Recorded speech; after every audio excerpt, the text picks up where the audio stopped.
and welcome to Maverick Mastery episode 19. This week we'll be taking up questions from summary. Every week we take up questions from different areas on which CAT tests you are. And then for summary, there will be 5 questions that I solve. And then there will be 5 questions that will be given to you as practice. These are all quality questions. Let's get to them right away. First one. There's nothing quite so interesting as the social interactions in the wolf pack. Wolves live in packs of about 6 to 10 members. Pack formation is possible because wolves are highly social creatures that develop strong bonds with one another. One of the ways in which wolves interact is through howling. Okay? One of the ways in which they interact with each other is through howling. A wolf's howl is a vocalization, which means that it's a sound produced in order to communicate. But what are they communicating and with whom? Wolves howl to communicate their location to other pack members and to ward off rivaling packs from their territory. It's also been found that wolves will howl to their own pack members out of affection as opposed to anxiety. So there are 3 main purposes mentioned. One is to tell the rest of the pack members where their current location is. Second is to ward off rival members or rival pack members from their territory, and also out of affection. Okay, let's get to options. Howling is a mode of social interaction by which wolf packs communicate their location to rival packs or declare their affection to their own pack. Nothing wrong in it. Lots of things are missing. But nothing wrong with it outright. In fact, the 3 reasons to communicate their location to rival packs, not necessarily location to rival packs, is one reason. The other is, one is location to their members and then ward of rival packs from their territory. So this wording seems a little off, but because this is option A, this survives. Option B, howling is the most interesting of ways in which the highly gregarious wolves interact with their rival packs or their own pack members. Okay. Between the 2 of them, A has more number of points mentioned, and B has this very weird phrasing, is the most interesting of ways. There is nothing, there's nothing quite so interesting as the social interactions in wolf pack. And one of the ways in which wolves interact is through howling.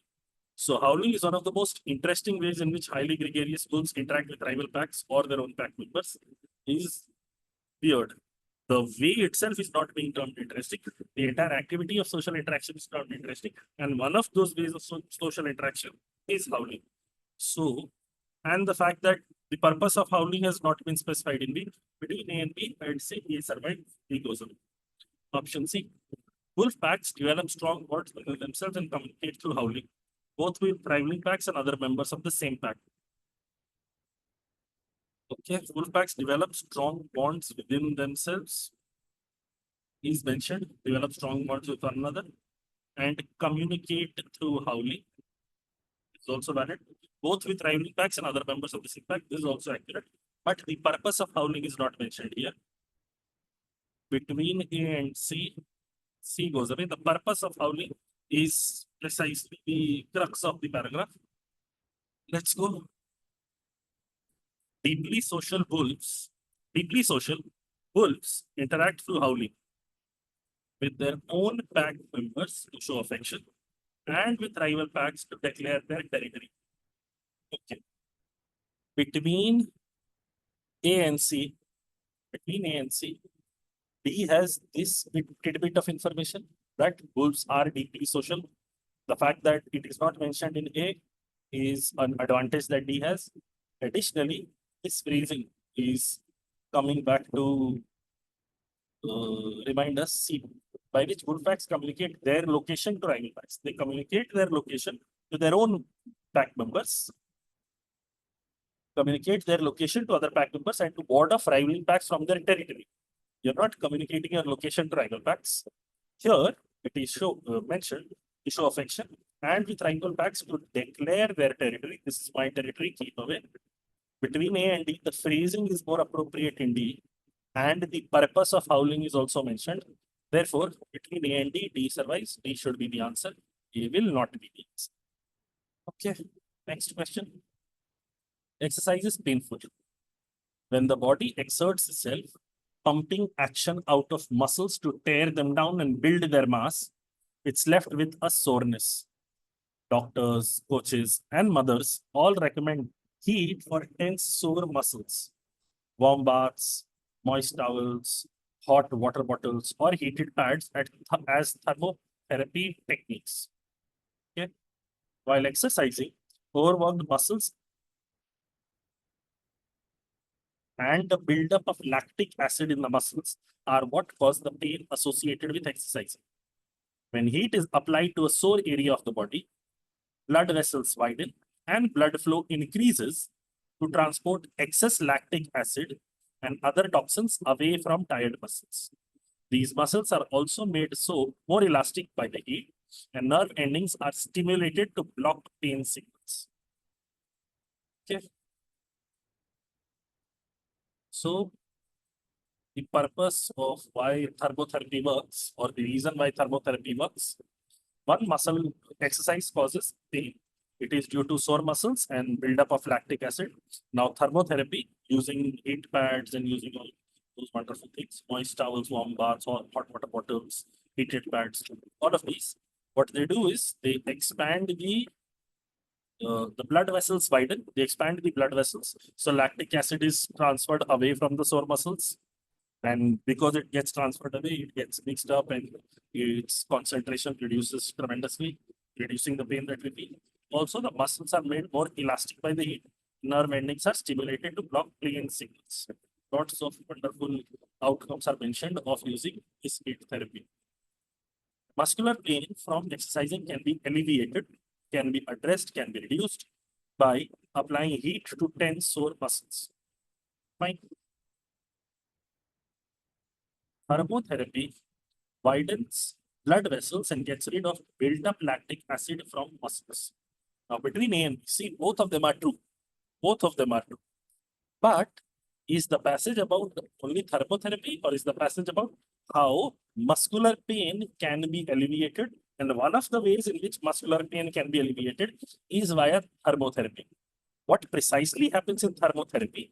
That is not the target of the passage. It does give us the reason why thermotherapy works, but it is under the umbrella of a wider purpose that muscular pain needs to be addressed. So between A and B, while B is true, A is the purpose of the passage. This is a better summary than B. Option C, when heat is applied to a sore area of the body, nerve endings block the pain signals. Again, while this is true, this is not the purpose of the passage. This is not the summary of the passage. This is not why the passage was written. Very much like B. In fact, C is even worse than B, because B at least gives us thermotherapy mentioned. Here it is applied to sore area of the body, not even sore muscles. And nerve endings was mentioned right at the end. Nerve endings getting blocked from sending pain signals. That is mentioned right at the end as a throwaway comment. Between A and C, C goes away. Option C. Exercise is painful because of overworked muscles and buildup of lactic acid in the muscles. D is also true. D is absolutely true. But the paragraph is about exercise is painful and how do you overcome that pain when you exercise? How do you overcome that pain? That is the purpose of the paragraph. And therefore, D also goes away. What remains is A, and this should be the answer. Okay, next question. Have you ever wondered about the difference between modern and contemporary art? Or wondered if there even is a difference between the two? Well, first of all, the two terms are not interchangeable. Modern and contemporary art, they are not interchangeable. There is a difference, and it is based on rough date ranges established by art historians, art critics, curators, art institutions, and the like, who recognize the distinct shift that took place, marking the end of modernism and the beginning of the contemporary age. Modern art is that which was created sometime between 1860s, some say 1880s, and the late 1960s, Some say only through the 1950s. So the precise range is not really agreed upon universally, but there is a significant overlap for us to say, okay, this is the modern art period. Art made thereafter, and several examples are given, conceptual, minimalist, postmodern, feminist, is considered contemporary. Okay. So this paragraph is more about the distinction between what modern art is and what contemporary art is. Okay. The distinct shift that took place in the art in 1960s gave rise to modern art, while art made thereafter was termed contemporary art. This is patently false, because in 1960s, according to the passage in 1960s, was the end of modern art. So the shift that took place in 1960s, giving rise to modern art, is wrong. A is definitely wrong. But because it is A, it survives. Let us look at B now. The terms modern and contemporary art are not interchangeable and refer to art made before and after the 1960s. Between A and B, I'd say A goes away. B is also wrong, because it's not like before 1960s, everything was modern art. There was a definite starting point, either 1860s or 1880s, depending upon who you ask. But then 1960s was the changeover point. Okay. Data, as factually, B is a little off, but it is definitely better than A. C, a rough date range in which they were created distinguishes modern art between 1860s and late 1960s and contemporary art created after the 1960s. And this is definitely more wonderful than B.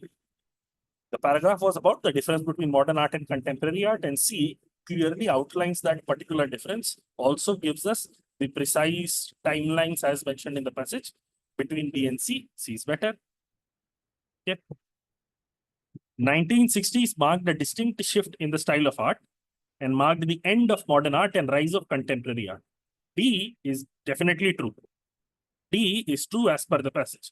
But because we are looking for a summary, the passage was about the distinction between modern art and contemporary art, and the distinction is based on the date range, which is mentioned in option C, and therefore C will be the answer to this question. Okay. Next one now.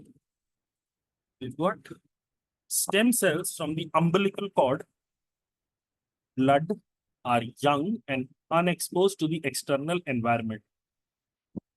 Stem cells from the umbilical cord blood are young and unexposed to the external environment.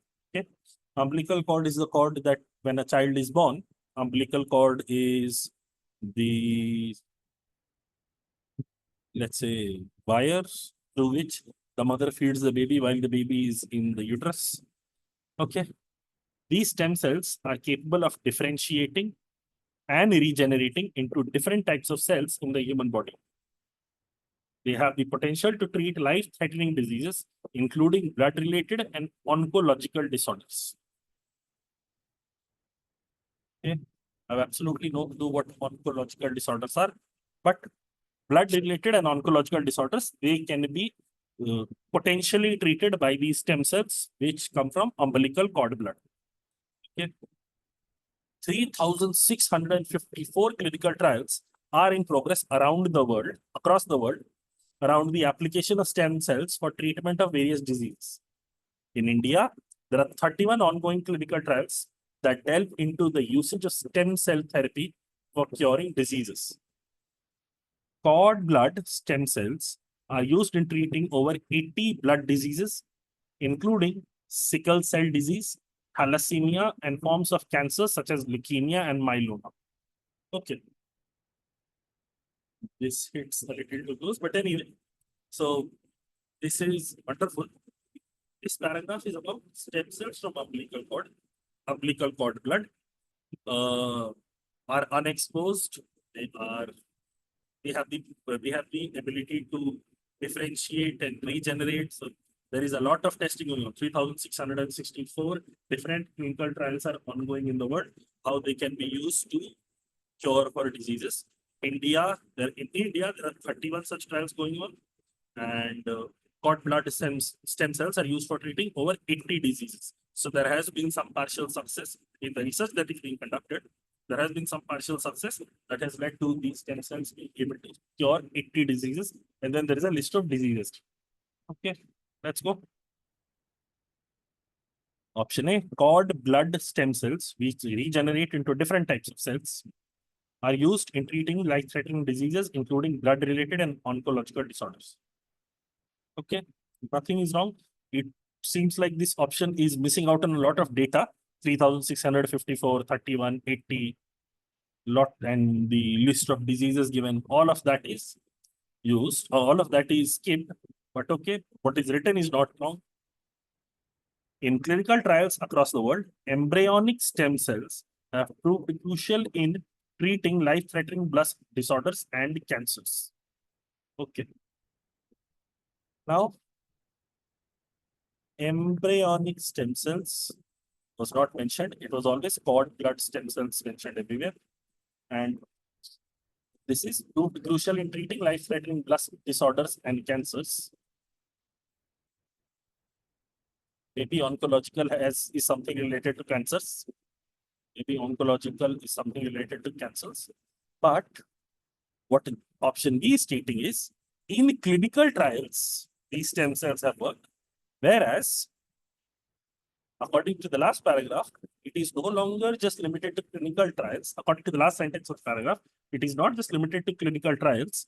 These cord blood stem cells are already being used in treating over 80 blood diseases. They have been rolled out into the public.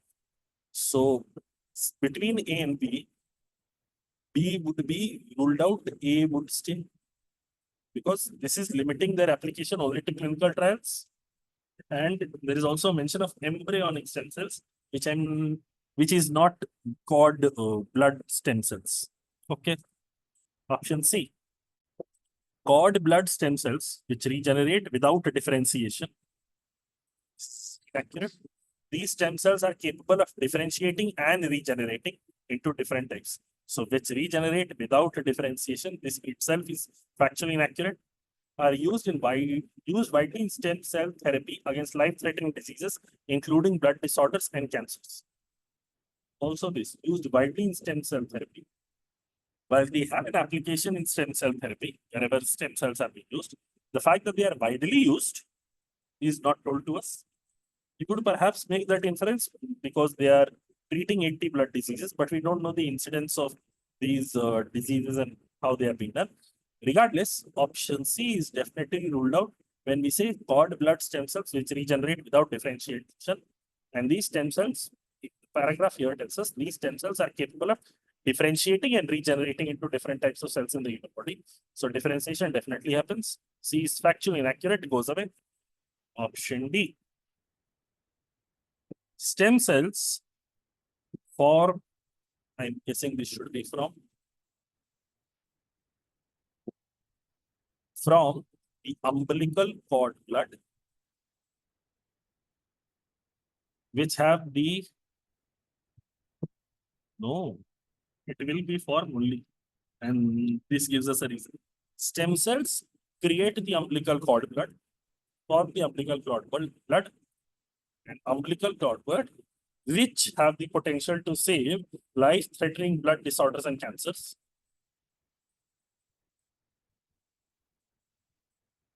No. This is from only. See, when two parts of the sentences are separated by words within a comma, you can actually skip over this part and read. The sentence will still make sense. The sentence will only make sense if this is from. Stem cells from umbilical cord blood are widely used in clinical trials in India and across the world. Okay. And this says, which have the potential to treat life-threatening blood disorders and cancers, are widely used in clinical trials in India across the world. Okay. Now, A and D both are true. Both are definitely true. Even with the word change, A and D both are definitely true. Now, what are we focusing more on? The fact that these stem cells have potential.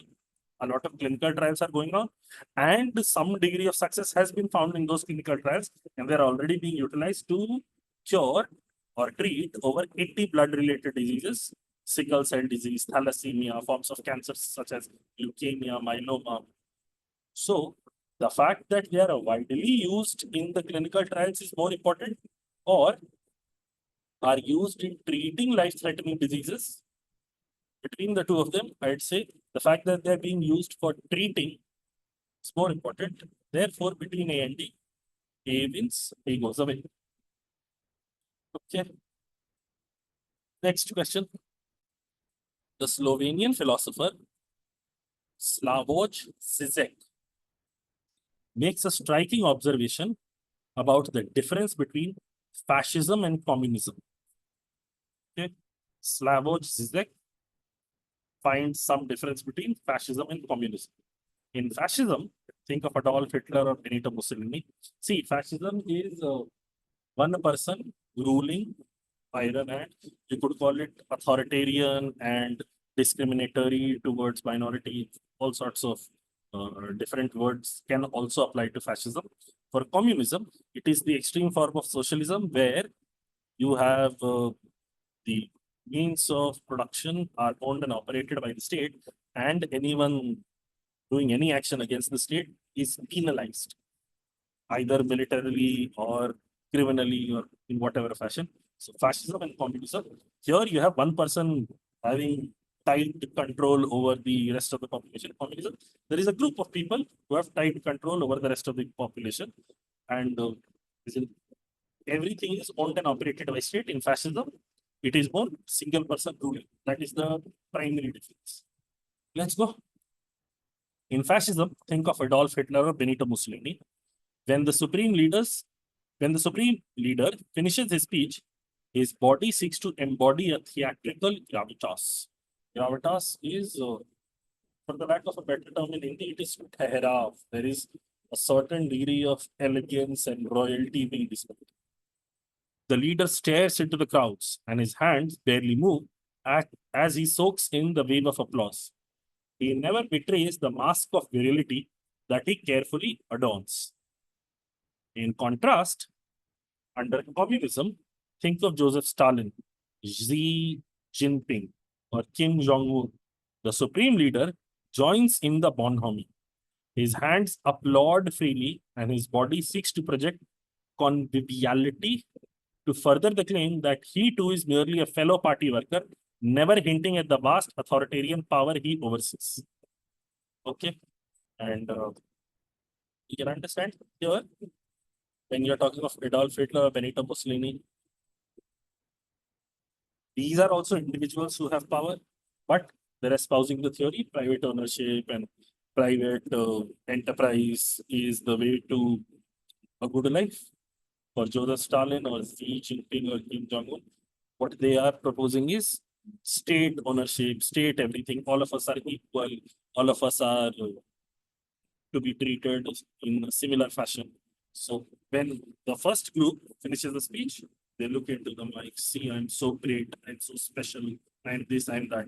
In the second one, they are clapping, they are doing actions so that they get to feel, audience feels that these individuals who have a lot of authority and power are still a part of them. They are very much like, okay. Okay, let's read the options. According to our friend Slavoj Zizek, while fascism expects complete subservience from people, communism pretends conviviality for promoting the authoritarian state. It's not that, see, both of them expect complete subservience. And the distinction is made after a speech. After a speech, what would a leader under a fascist regime do? And what would a leader under a communist regime do? That is what is being talked of. Not the fact that complete subservience and communism pretends conviviality for promoting the authoritarian state. Not really. But because it is option A, it survives. Let's go to option B. While in communism, the supreme leader may pretend to identify himself with the crowds to hide his authoritarian powers. In fascism, he makes no pretenses of camaraderie. Yes, it was about the supreme leader. It was about the supreme leader. After a speech, how do they behave? So in communism, they want to appear as if they are a common person. In fascism, the person makes no pretenses of camaraderie. I am at a higher level than you, so you have to follow my lead between A and B.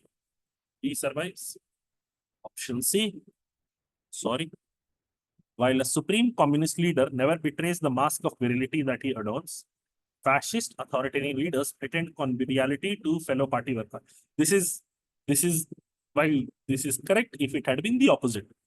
A communist leader pretend conviviality, and fascist authoritarian leaders never betrays the mask of virility that he adopts. So this is definitely false. This is factually inaccurate. Option D. The difference between fascism and communism is farcical, as the supreme leaders project carefully cultivated but contrary images to hide their authoritarian powers. Lots of difficulties with this. The difference between them is farcical, is simply because the way the leaders project themselves. The only difference is about how the leaders project themselves, not really. In fascism, private ownership; in communism, state ownership. This one is an important distinction, although that is not mentioned in the paragraph, because fascism and communism are such common English terms, everyone is expected to know that. Additionally, the author is not saying that the difference is farcical. He's saying he's made an observation about the difference. There could be other points of difference as well. The fact that the difference is farcical or the difference does not really exist, it is a distinction without a difference. That sort of statement has not been made. Supreme leaders project carefully cultivated but contrary images to hide their authoritarian powers. While this is true, carefully cultivated but contrary, the images are also contrary. But which leaders side with what sort of image that they want to project? That has not been mentioned. That has not been mentioned. Additionally, under the fascist rule, the leaders are not even looking to hide their authoritarian powers. They are at a higher pedestal than the common population, and they are willing to project that I am more powerful, I am at a higher pedestal. So B has a lot of challenges, goes away. What remains is B, and this should be the answer. And that is the end of the 5 questions that I was supposed to solve. Hopefully, the reasoning, the processing made sense to you. The 5 questions that you are supposed to solve, what I will do is I will now display them, and they will be on the screen for some 5-6 seconds. What I would want you to do is pause the video. When a question comes up, pause the video, come up with your answer. Then when the second question is displayed, pause the video, solve the second question, then third question, then fourth question, then fifth question. Then after you arrived at all your answers, go to the description box. All imprecise correct answers will be present there. Starting off, first question for you folks.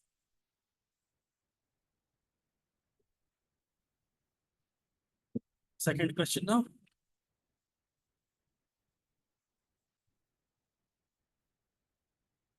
Okay. Third question now.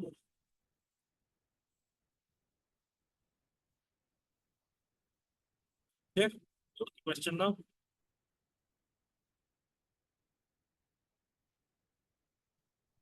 Good. And the last question.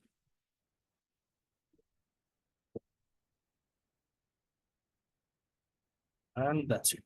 These 10 questions are there. Hopefully, you practice these 5 questions, get to whatever you get to whatever you're able to learn and stuff. Hopefully, you've also looked through all the other episodes in the playlist. If at all you reach a point where you think the answer should be option A, but the official answer given in the description is C, you can go ahead and put that down in the comments. And somebody from our team will give you a more detailed explanation of why it should be C over B or why it should be A over D, whatever choice you are making. Hopefully, this helps you in some way or fashion. That will be all for this episode. See you again next week.